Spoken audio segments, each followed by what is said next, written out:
আমাদের ট্যাঙ্ক লাগে না, এখন ট্যাঙ্ক দিয়ে যুদ্ধ হয় না। এখানে ফোর্ট উইলিয়াম থেকে টিপবে আর ওখানে ধপাধপ চলে। বাংলাদেশের বৈষম্য বিরোধী ছাত্র আন্দোলনের একাধিক সমন্বয়কদের হুঙ্কারের পরিপ্রেক্ষিতে পাল্টা হুঙ্কার দিয়েছেন পশ্চিমবঙ্গের বিরোধী দলের নেতা বিজেপি বিধায়ক শুভেন্দু অধিকারী। পিপিলিকার পাখা গজায় মুদিবার তরে।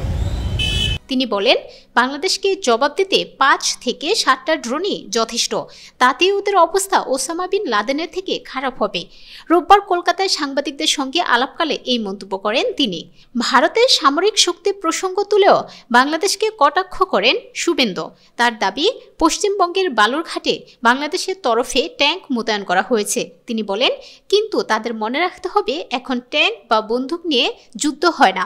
শুভেন্দু বলেন, ভারত এখন গোটা বিশ্বের তৃতীয় সামরিক শক্তিধর দেশ এবং অত্যন্ত দায়িত্বশীল।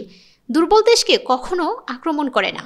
বাংলাদেশের সমন্বয়কদের নাবালক মন্তব্য করে শুভেন্দু বলেন, তারা জানে না আমাদের সেনাবাহিনী বা বিএসএফ পাঠানোর দরকার হবে না, আমরা এখন ড্রোনেই বেশি উন্নত।